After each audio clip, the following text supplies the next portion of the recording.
Do I look as uncomfortable as I feel?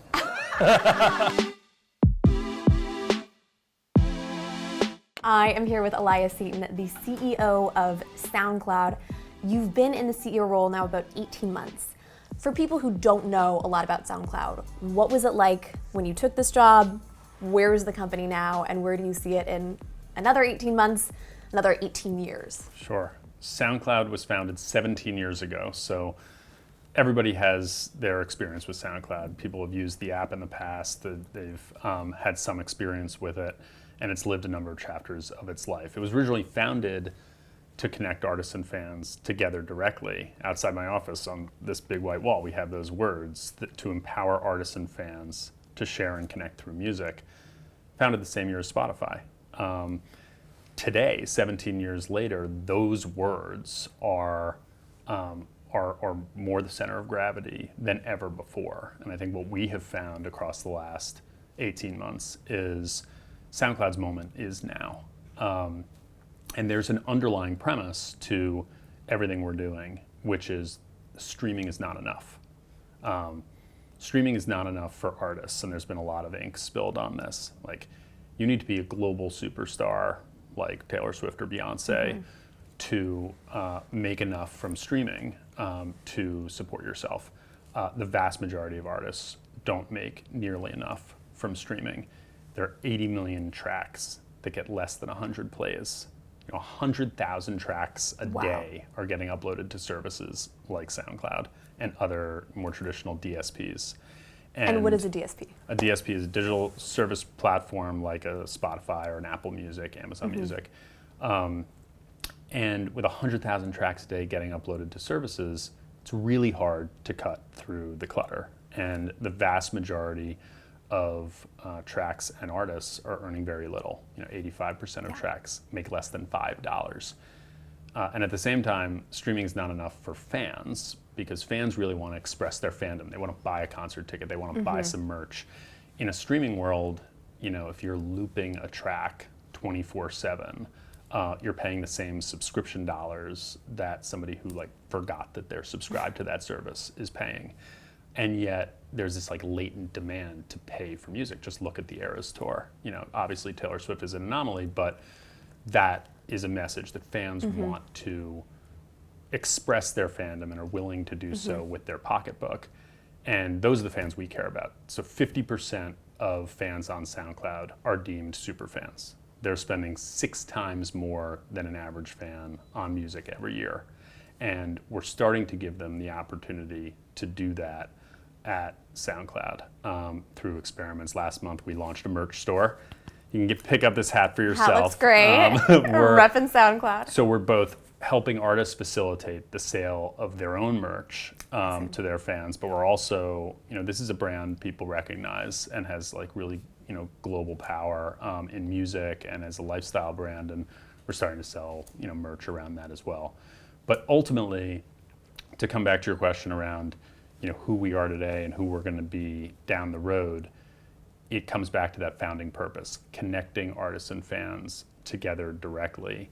And we're the only platform that does that. Typical streaming platforms don't have that direct relationship with artists that we do. And major labels, content owners don't have that direct access to fans. We're a two-sided marketplace. Fans are coming to find the next great artist, and those artists are coming to find their fans. And that flywheel is what is the lifeblood of SoundCloud, and giving artists and fans the opportunity to engage directly on the platform is going to be part of our guiding North Star. Okay, that's interesting. Yeah, it seems like the consensus was that now as an artist, you have to do some sort of concert series. You have to do more than just stream music. So the merch store, it seems like, is part of an effort to leverage that. Do you think, though, that artists on SoundCloud can potentially make enough money just streaming? Is that something that you're trying to tee up for them? Yeah, absolutely. So, this model actually exists on the planet. It just doesn't exist in Western markets. So 10 Music, Cloud Music, which is owned by NetEase, Weverse, which is owned by Hybe. These are platforms in Greater China and Korea where fans are spending so much money, usually in microtransactions. So you'll wear an avatar. Your avatar will wear like a T-shirt of their favorite artist that day, and it'll cost like a couple pennies or whatever, but it really adds up. And fans are spending 25 times more on those sorts of transactions with music and artists that they love than they are on just streaming. So I think it's proven out that it exists on the planet, and it's why fans are coming to SoundCloud. So you take a new artist who's starting to build their fan base, and you give them tools to start to engage that fan base and start to monetize that fan base. You don't need to have 50 million followers to start to make meaningful income. We have 90 million private links on SoundCloud. That means an artist hasn't shared their music with the world. They're just sharing it with like their friends or family or their collaborators. And we're starting to give artists the opportunity to charge for that. So to give superfans early access to content like that in exchange for a fee. Well, that's new dollars in artists' pockets, and a whole new way of making income beyond the streaming pennies alone. Interesting. I mean, OnlyFans has a certain connotation, but clearly what they're offering as a platform is the opportunity for fans to pay more to access content. Exactly. That might be a poor analogy. So if you want to put it in your own words. No, it's a great analogy. It just doesn't exist in music right now. Okay. So who's your favorite artist? An artist you love? I'm going to say Taylor Swift because I'm basic. We love Taylor here. If you wanted to spend $50 directly on Taylor right now while we're in this conversation, it's really hard to do that on demand. And for Taylor specifically, in order to do it, you probably have to fly across the planet to one of her Eras Tour shows. But at least she's touring, and you have that opportunity to do that. For most artists, like if you want to spend $50 on your favorite artist right now, it's really hard to do that. In other forms of media, it's a little bit easier. I think OnlyFans and other creator platforms elsewhere in media have started to do this much more effectively. But in music, it hasn't really been the case. For us, that's our lifeblood. Like fans are coming to SoundCloud not to passively stream music. They're coming to be a crate digger. They're coming to be a tastemaker. They're coming to find the next Billie Eilish or the next Post Malone who broke on SoundCloud, and they know the next one is going to break on SoundCloud. So they're looking for those next great acts. And the opportunity to engage directly, be part of a fan community, to DM with that artist, to get early access to tickets, early access to content, they're willing to pay for that. And that's going to be an opportunity for the artists on the platform. Interesting. And how do you see your role in the landscape? Because you have Apple Music, which is obviously a behemoth. It's a $1 trillion company. You have Spotify that seems to be shelling out, in some cases, more than $100 million to lure certain podcasters. It seems like that hasn't really panned out for them, but they wanted to get just exclusive content that you could only access on Spotify. So how do you see your role in that landscape, and how do you differentiate yourself? Ton of respect for all those players, and ultimately we view ourselves as just being in a different category. So first of all, just to level set, we have all that music. So there are 400 million tracks on SoundCloud. 100 million of those are the same ones you would get at Apple or Spotify or the other traditional streaming platforms. They come from that music comes from major labels, from independent labels. Separate from that 100 million tracks, we have another 300 million tracks, which we call UGC. So user-generated content. That's unsigned artists, aspiring artists looking to get discovered, hobbyists, DJs, remixers, podcasters, so on and so forth. And the vast majority of the listening at SoundCloud on a global basis is against that UGC content. Our fans, of which there are hundreds of millions of fans coming to SoundCloud, they're coming to listen to not just not to be passive listeners of the typical music. They can do that at SoundCloud, but they're really coming to find something new. Music discovery is why fans are coming to the platform. And then the other form of differentiation, which is really more to the point, is we have a direct relationship with tens of millions of artists. And that is what makes SoundCloud this kind of two-way street, this two-sided marketplace that connects artists and fans together directly. It's something that major labels and independent labels can't do because they don't access fans. It's something that streaming platforms like Spotify and Apple can't do because they don't have a direct relationship with the artists. For us, we are a day one for artists who are looking to start their career, find their fans, build their fan base, and take off and get discovered. And those tens of millions of artists are coming to the platform from all over the world in every different genre and every different scene, from hip hop to dance to Brazilian funk to Punjabi hip hop to country in America, all over the world. And they're coming to upload their music for the first time and then find their first fans. And we use our tools to get them heard by virtue of having direct access to those fans. So we can put an artist's new music in front of their very first fans. We have a set of AI tools that allows us, knowing what we know about their music and what we know about what fans listen to get their music in front of those fans. And if they do well with those first fans, we'll graduate them to their next 1,000, the next 10,000 and beyond, and then we'll playlist them on what we call buzzing playlists. And those buzzing playlists allow us to really surface talent in a way no other platform can. And from there, we're looking to really break artists. So, last year, Ice Spice, year before Fred again. This year we're having a really exciting breakout with Layla. We have a variety of programs that allow us to connect artists with fans and break them in the process. We have a program called Ascending, which has been in the SoundCloud platform now for a year and a half, but we formally launched it this month. And what Ascending does is exactly that. It blows up artists who have gone from nothing to something very quickly. We have an amazing artist named Layla. She's signed to a joint venture we have with Sycamore, the incredible, renowned A&R executive who just A&R'd the most recent Travis Scott album. Wow. Sycamore, and we signed Layla homegrown right off the platform. And Layla is our Ascending Artist of the Month. And we can use a whole bunch of tools on platform and off platform to break her. The ability to work with Layla from her very first days, before there was any music, no fans, no streams, get her start, get her first fans, all the way on to being a signed artist and being discovered ultimately by major labels. That's what SoundCloud can do, and that's totally unique in the music ecosystem. Yeah, and do those artists stick with SoundCloud? Because I know you alluded to a few other artists who'd been discovered on SoundCloud. If you don't mind repeating those names. Yeah.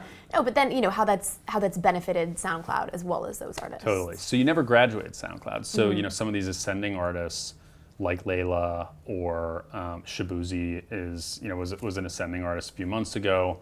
I had a #1 hit and maybe the song of the summer this summer. Odatari would be another one, Casso. And then these organic SoundCloud stories who are becoming major label priorities like an Ice Spice or a Fred again. You never end up leaving. And we've had independent-minded artists like Chance the Rapper, Billie Eilish, thank SoundCloud from the Grammy stage. So the pinnacle of music success, they're using that podium to thank SoundCloud as being a day one and to help get their start. They keep coming back. So Billie had her 3rd studio album this past May. I've been looping it ever since. Just an incredible work of art with some amazing hits on there. And we got to play a really fun role because Billie's earliest days were at SoundCloud. We did a couple fun things. First, we let her, she was able to do a takeover of the app. So cool. In Billie's iconic blue, we reconstituted the SoundCloud logo in her iconic blue the week of her release, and did a bunch of fun kind of promotional opportunities on the platform like that. But we found her first 50 fans on the platform. So the first folks who found Billie way back when. And we gave them a special, unique page where they had exclusive access to Billie and her music. And to be able to do that for artists, whether they are the biggest artists on the planet or not, but to be able to find their early fans, find their biggest fans, engage with their biggest fans, that's what this is about. We, in the context of never graduating SoundCloud, these global superstars keep coming back to have a different experience here. Lil Nas X, unbeknownst to his label, Columbia, unbeknownst to his management, and unbeknownst to us, posted 3 exclusive tracks, 1 week after another this spring, that he wanted. He knows where his superfans are. He knows where his most passionate fan base is, and it's right here at SoundCloud. And he wanted to light that fire. So he dropped those tracks out of nowhere. It was a huge viral moment for him. And you see other artists doing that. Kid Laroi, Lil Yachty, the list goes on. These are artists who are coming to SoundCloud to do something that they're not doing anywhere else. They're not doing it at TikTok, they're not doing it at YouTube, they're not doing it on streaming platforms. This is a place where their fans can really engage with them and their music, and that's why they keep coming back. Interesting. And the way you're describing SoundCloud now, and it sounds like down the road as well, is almost sort of a platform, but also like a talent agency and sort of something that just, discovers people. Do you think that we still need these sort of traditional institutions and record labels the way we used to? Yeah, no, it's a great question. And I spent 12 years of my career at a major music company and learned so much there and have so many close friends, almost like family there. I worked at Warner Music Group in a variety of roles. The last 5 years I was at Warner, I ran the independent division called ADA. And we broke Stormzy, and we had Macklemore on our roster, and these great independent artists and independent labels. And what I learned in that role was that the tectonic plates were shifting. The history of commercial music for 80 to 90 years of commercial music lived with the content owners represented by major labels. And they had all these protected moats. They were the only ones who could get a record made. They were the only ones who could get a record on the radio, all these kind of difficult things to do. Technology upended that. And in the last 10 plus years, the content owners have kind of yielded the center of gravity in music to streaming platforms. And that's because streaming platforms had direct access to audience, to fans. So Spotify had hundreds of millions of fans at their disposal. The problem with both of those ecosystems is they're just one-way streets. The content owners work directly with artists and talent. The streaming platforms had direct access to fans, but neither of those ecosystems could touch the other. We believe at SoundCloud that the future of music lives on global scaled platforms that connect artists and fans together directly. And those were the founding words of SoundCloud 17 years ago. Today, they're more true than ever. And we feel in connecting hundreds of millions of fans with tens of millions of artists, that this is SoundCloud's moment. You mentioned you were at Warner Music for over a decade. Do you miss it? I certainly miss a lot of the people, and there's been a lot of change. The music industry is a high-profile industry, but it's a small industry, and it ends up being like a family. I've been working in music for over 15 years now, and I love this industry. I love the people that I've gotten to call close friends and family. The ownership of Warner is, remain really close friends to me, and I still have a lot of friends in the building. Ultimately, I think, as I was thinking about where I thought the future of music was headed, I wanted to be at a place that could be, a real pioneering innovator. SoundCloud was that in its earliest days. It was really the first open audio platform to connect artists and fans. But then, ultimately, I think the real promise of the platform is about getting artists heard by their fans and then getting them paid and helping them launch their careers. And now we're able to really do that in an environment that's been enabled by technology in this way. And I think it's more challenging for that to happen in an incumbent company. And taking a leap here, I probably surprised myself in ever leaving the major label system. But ultimately, it was about having a point of view around where the future of the business was headed.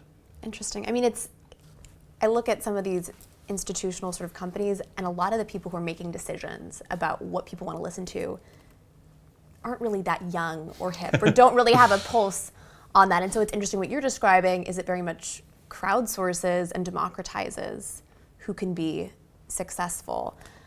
So do you think... It's a great point. Well, that AI old model is just kind of done? So AI is playing a big role in that because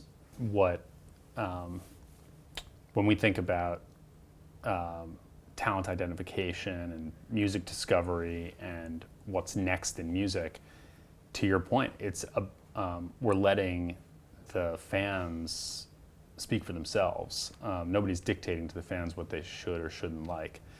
And 3 years ago, we bought an AI music tech company called Museo, which allowed us to leverage AI tools to better understand the 400 million tracks at SoundCloud and the tens of millions of artists and the kind of music they're putting out and the hundreds of millions of fans and what they're listening to and their behaviors on the platform. And that has allowed us to really hone in on what fans might like. And that value proposition to new artists to get them heard, get fans, get paid. That is really the approach we're taking with artists. And we're leveraging AI tools, knowing what we know about a new track and knowing what we know about fans who might like it. We put that track in front of fans who might be delighted by it. And if it does well, then we find even more fans to put that track in front of. So those tools allow us to be smarter about giving fans the opportunity to find new music. That's why fans are coming here. 50% of listening at SoundCloud is about new music, and that is way more than any other platform. Fans are coming here to be tastemakers, to find the next Billie Eilish, to find the next Future, to find the next Post Malone. I talked about Layla, our ascending artist for the month. They may have found it with Layla, but some fans missed it, so they're going to want to find the next Layla, and we give them AI tools to be able to do that. For the artists, I mean, we've kind of touched on this a little bit, but you mentioned, Lil Nas X released exclusive tracks on SoundCloud. I know Big Sean has done something similar. What is the appeal for them? Are they getting paid to do that? Sure. Or why do they want to release that track on SoundCloud as opposed to YouTube or Spotify? Historically, it's, or I guess in present day, it's really about marketing and promotion opportunity. For Lil Nas X, it was an opportunity to light a fire under his most passionate fans 3 times in a row, 1 week after another with those exclusive releases. And other artists have obviously done the same.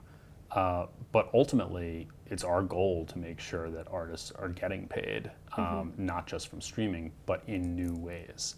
So, fans will come to SoundCloud to stream a track, but they'll stay on SoundCloud to comment within the track, to share it, to repost it, to make it social, to be part of the fan community, to DM with another fan who loves that artist, maybe to DM with the artist themselves, to sort through comments, to have this more engaged experience that feels more like a social platform.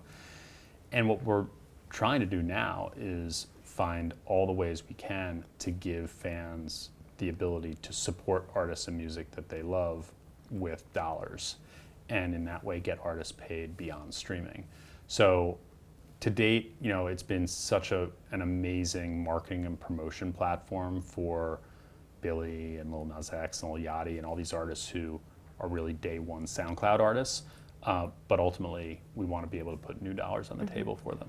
So how are you making money right now? And how Sure. are you in turn passing that along to them? Sure. So there are 2 sides to the SoundCloud business, what we call the fan business and the creator business. The fan business looks like a streaming platform. So it's an ad-supported tier that's free listening, but you're paying with your time by listening to ads. and a paid tier. We have two different paid subscriptions, what we call Go, which is like a mid-price offering, and Go Plus, which looks like a traditional streaming offering. And those economics look very similar to how artists are getting paid from typical streaming platforms. And in just in a nutshell, like 400 million tracks that we offer on the platform for fans to listen to. If you're paying for the full streaming service, you're getting access to all of that. So maybe the more lean back listing that you'd get elsewhere, but also the next Billy, the next Post Malone, et cetera. And then the other side of the business is what we call our creator business segment. And that's where artists are paying for a subscription so that they can access products, tools, and services to advance their career, to find those fans, get in front of those fans. So a paying subscriber opts in to our product called First Fans to use our AI tools to get those artists heard and put them in front of fans who might like their music based on what else those fans listen to and based on the nature of that music. And that subscription product earns SoundCloud money.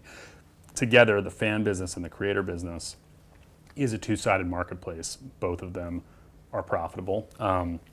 SoundCloud is the healthiest it's ever been. So in my first year as the CEO last year, we got to profitability, which is a milestone for the business. SoundCloud's lived several chapters and had tough days in its past, but this is the healthiest we've ever been. What changes did you make to make it profitable? So really leaning into that creator business and being able to use our tools to get creators heard by their fans, that is a very valuable proposition for artists out in the landscape. There's so much new music out there. To be able to cut through the clutter and know you're getting in front of fans directly, you can only really do that at SoundCloud. And artists are willing to pay a subscription for access to that. Leaning into that strategy has been really valuable for us. There's also an internal project here that we call Falling in Love with SoundCloud Again. People are passionate about this brand, especially the people who work here. We have an incredible team across the globe who are really committed to the product and the app. And across the last couple years, there's been an extraordinary advancement in the product, in the technology, and that has allowed us to convert more users, to stay on the platform, to use the platform more, to be paying subscribers, and that has also contributed to profitability. What it's really been about, though, is getting each of these business segments, fan subscribers, creator subscribers, the ad sales, all different parts of our business at the highest levels they've ever been. So we're breaking records kind of day by day here, and this business is the healthiest it's ever been, and that allows us to think about what's next. You painted a pretty glowing picture of how AI can be used in the music business. Obviously, a lot of concerns from artists as well that maybe it could be used potentially to replace them. What do you make of that concern? We are an artist-first company. I grew up an artist. So many of our staff did as well. We are never going to do anything in our business, in our operation, in our technology that is going to be at odds with artists. That's just part of our DNA, and everybody here is committed to that. Ultimately, we view AI as the great democratizer of music creation. So historically, to be a music creator, you needed to know how to play instruments, you needed to know how to read music, you needed to be able to carry a tune, you needed to know other people who could do those things, you needed to afford a studio, and then ultimately with technology, you needed to afford expensive software. Now, with AI capabilities, music creation is right here. If you have access to the App Store, you can be a music creator. There are anywhere between 50 and 75 million music creators on the planet historically.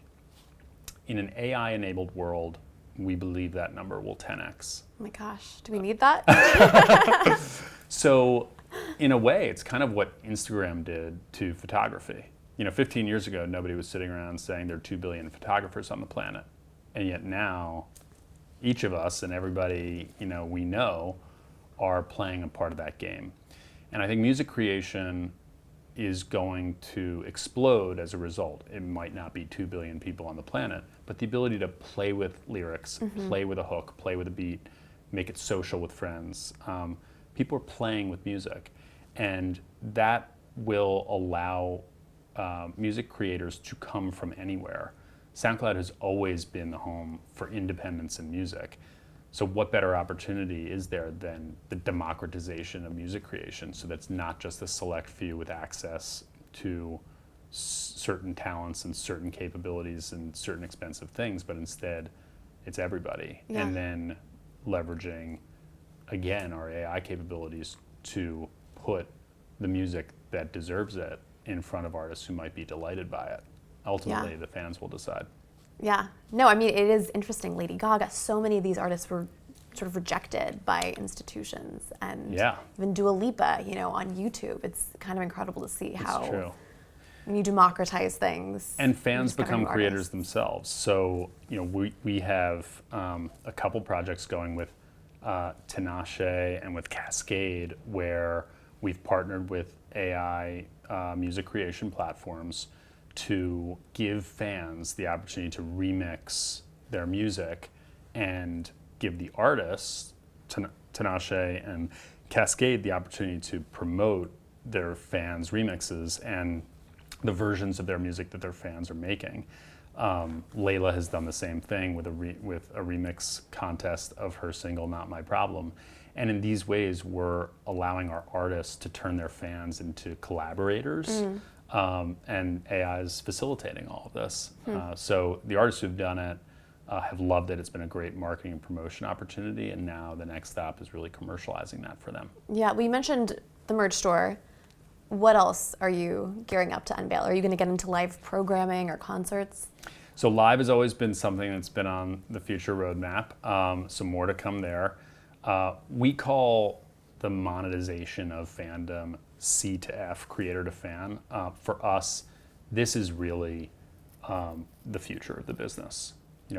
It is what distinguishes SoundCloud from anybody else in our ecosystem. The fact that we connect artists and fans together directly, that they engage in this social way on SoundCloud that's different from any other platform, streaming platform, social media platform, wherever. And to give fans the opportunity to support artists and music that they love, and to give artists the opportunity to make money that's incremental to streaming, that is kind of the future roadmap. So that could be about providing merch, like we've just launched our merch store. That could be about finding digital commerce, ways on the platform to unlock value, like paying for exclusive content, making private links kind of a paid unlock for exclusive content, fan communities, having status and badges within a fan community, being able to unlock early access to ticket sales. There are all sorts of ways that we can take advantage of how fans are coming to the platform already and then create monetizable opportunities for them. Ultimately, the future of fandom and fan engagement and fan monetization is happening on SoundCloud, and it's our opportunity to get artists paid as a result. You talked about in Asia, there's so many super fans. In London, obviously, it's well known as sort of an incubator for all these great artists. Why New York? Why are you based here? Well, roots run deep. So I mentioned that I grew up an artist. My grandmother was actually a singer, a professional singer. She sang as an opera singer, and she sang here in New York. She became a vocal coach on Broadway, raised my dad up in the north part of Times Square and in Hell's Kitchen. And she was a vocal coach to Barbra Streisand and Johnny Carson and Katharine Hepburn and Audrey Hepburn, all these incredible stars. And her career was working with Hollywood actors for their stage voice. So it was definitely part of my upbringing that music was just part of it. New York was just consistent with that. My mom also grew up in New York. She's from Far Rockaway. My husband and I met through singing. We were performers together, and we moved back to New York and got married, and built our life in New York. He's a doctor at NYU, so all New York City all the time. And I grew up going to a local school here. I went to Horace Mann. My mother has been working there for 4 decades. So New York, center of gravity. Fortunately, being passionate about music and passionate about the music business, New York was a good place to be able to have a career. But New York's the center of the world culturally, and if you're an artist or if you're a fan, there's no better place to be able to engage with music, live music, or really music in any way. There are many great places to do it, and SoundCloud, we operate in 193 markets. There are people who know this logo in every market on the planet. Creators posting music, fans listening to music all over the planet. But New York has always been home and always will be. Do you think it's given rise to some of the great artists? Yeah, for sure. I mean, I mentioned Layla earlier. One of the things we love about this story is that it's a New York homegrown story. We have our joint venture with Sycamore, who is really honed in on the drill scene. And what is the drill scene? it's a great question. One of my favorite things about SoundCloud is that there are genres and subgenres and scenes and sub-scenes and micro-scenes blowing up on the platform all over the place. Yeah. And we have this map. We call it a creator network map. Super boring name. But if you can imagine a map of the world, but the continents are not about geography. It's not about Asia and Europe and Latin America. The continents are genres. And the cities, little bubbles, these cities, are actually people. They're the artists. And the size of the city is how big the artist is by streams and engagement on the platform. And the proximity of the cities near each other are artists who are similar to each other. Their music is similar, they're reposting each other's music, they're engaging with each other. So what you end up with are these continents, these clusters of scenes. Drill is like a sub-scene within hip-hop, broadly speaking. I mentioned Brazilian funk earlier, I mentioned Punjabi hip-hop. You have dance music that's specific to the Netherlands or to different parts of the UK or to France, like countless self-defined scenes happening all over the place. Literally, that is a map of the future of music. And Layla and the opportunity to work with Sycamore to sign her off the platform and break her off the platform is just one example of what that map is generating for us. But every day we look at that and we see, okay, this is a pulsing heat map of the future of music. What does the map look like in New York? In New York, Layla is a great example because she represents a new voice that now all the major labels are coming and knocking.